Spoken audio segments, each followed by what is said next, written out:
This is the Italian cream cheese that they don't tell you about, and it's the continuation of the Chris Cooking Nashville dairy series using this Miller's Biofarm dairy. This is not only an incredible dairy product that you are going to love eating, it's also extremely simple to make. So if you found the cream cheese a little bit intimidating because of the rennet and the different cultures, this one is really simple. All you're gonna need is some really good milk and acid. It's very straightforward, it's very simple. I'm gonna show you how we do this, and if you're looking for a source for fresh dairy like this, I'm gonna have Miller's Biofarm linked in the description box for you down below. Let's go ahead and do some amazing dairy production and give you a new tool in your tool belt to make this incredible acidified milk product called Mascarpone for all of your recipes or proper human diet needs. Let's jump in and blow your mind today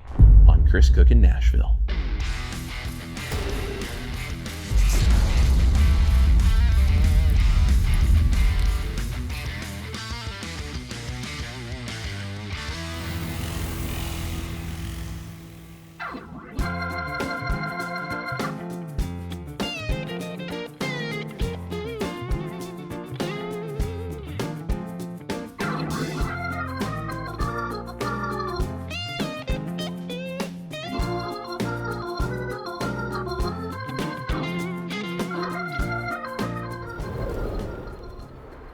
So mascarpone is usually made by taking cream and acidifying it, but today we're doing a little bit different of a twist on it. We're actually doing a raw milk version, and we're using lemon juice as our acid. And the reason that I'm doing that is because we're going to not just make this mascarpone cheese, I'm also going to save the whey that comes off of this, and we're going to add that with the whey that came from making the cream cheese. If you saw that video, which I'll link down below for you, we're going to put those two kinds of whey together, and we're going to actually use them in a future video to make ricotta cheese. So we are maximizing all of the things we can get from this single gallon of this amazing dairy from Miller's Biofarm. If you don't want to use raw dairy, that's fine. You can use regular pasteurized milk. However, you do not want to use ultra pasteurized, and ideally you do not want homogenized. So look for some local dairy, find something that even if it's pasteurized is as close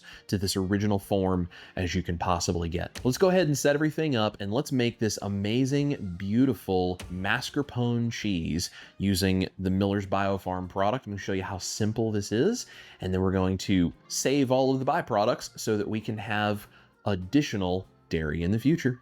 Let's get it all together. So I'm going to take 1 quart of this beautiful milk, and I'm going to add this into a non-reactive stainless steel saucepan. We're going to bring this up to 180 degrees Fahrenheit. Now, if you are looking for the benefits of raw dairy, this is cooking it a little too high to retain those benefits. But if you do have beautiful, fresh, non-homogenized dairy, this is a great way to still use it even if you're not worried about the raw dairy benefits. And the mascarpone cheese, because it is acid coagulated instead of cultured with an actual bacterial component, this is really simple. It's very consistent to do this, and you can get a really nice soft spreadable texture. So I'm going to bring this up to 180 degrees Fahrenheit, stirring occasionally. We do not want to boil and we do not want to scorch it, so make sure you continue to stir. I'm also going to need lemon juice, and it needs to be fresh squeezed, and we're going to strain it to make sure there's no pulp or other particles inside. Let me get the lemon juice ready and bring this up to 180. We're going to make mascarpone. So to get some good lemon juice, I'm just going to put pressure down and roll a lemon back and forth, cut that in half, and squeeze that out. I'm gonna need between a tablespoon and a tablespoon and a half for this amount of milk. All of the instructions and amounts of everything you will need are on the recipe card. That page of my website is linked in the description box. It is free, it is printable and downloadable, so go there for all of the details on the recipe.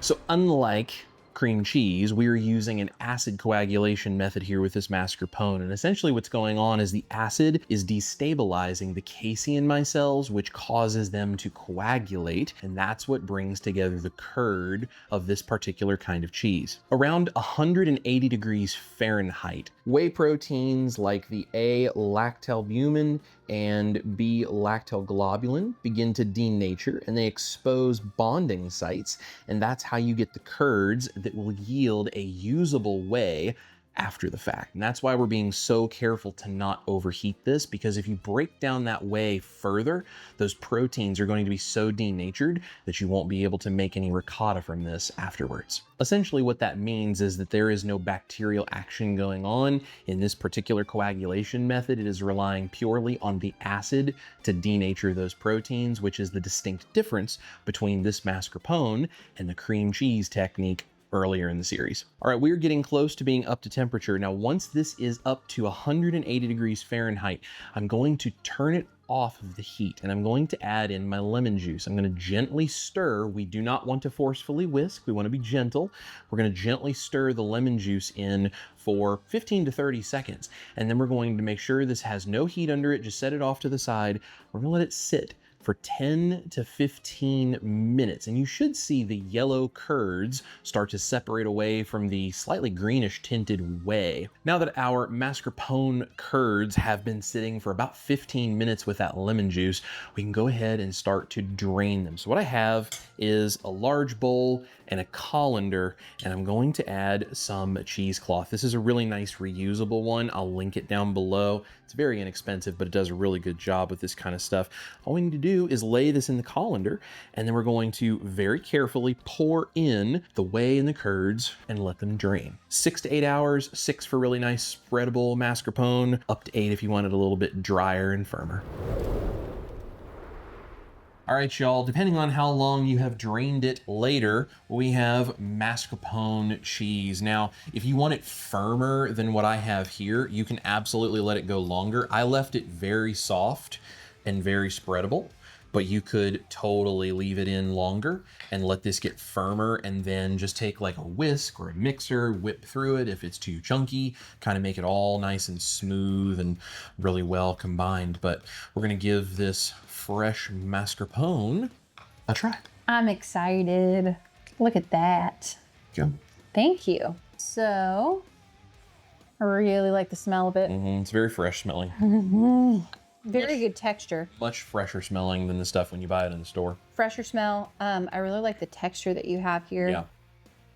Oh, wow. Oh, hello. Wow. It's almost sweet. I feel like it is sweet. It's like a dessert, but not. Wow, I feel like I'm eating a treat. You can feel the lemon. This is just very fresh. Yeah. Very refreshing. The flavor is incredible. If you're one of the people that likes pork rinds, this would be fantastic to dip pork rinds in, because they're salty and crunchy, and then this is soft and almost sweet. Yeah. This, with the way I have it where it's really soft like this, would go really well on like an omelet, especially if it was like a cheesy omelet or something like that. Anything fatty like that, because that little bit of lemon would cut through the saltiness. How would you feel about chicken, steak? I'm thinking maybe like salmon. Oh man. This would be a beautiful topping for anything like that. I just cannot get over how fresh tasting this is. You can't top that. That's awesome. We're gonna have to figure out what to do with the rest of the mascarpone. Now, you can make the mascarpone a little more of a yield than I did by cooking it to a little bit higher of a temperature. I was trying to be super careful because I'm gonna use the whey left over from this and the cream cheese, which we did earlier in the dairy series. If you haven't seen that, I'm gonna link it in the description box down below. We're showing you how to take a gallon of this amazing dairy from Miller's Bio Farm and turn it into as much as we can possibly milk out of it, for lack of a better term.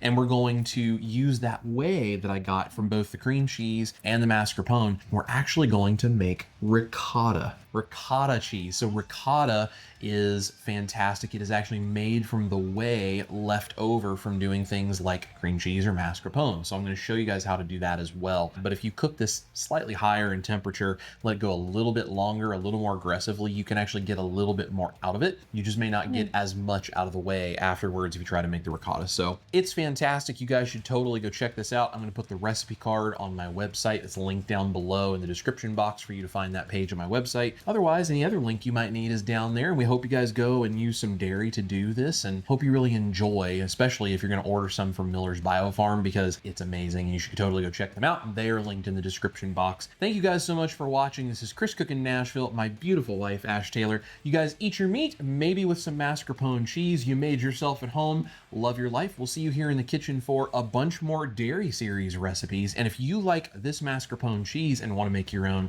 you got to check out this video right over here. Say cheese. Well, that was just a tasty and delicious treat.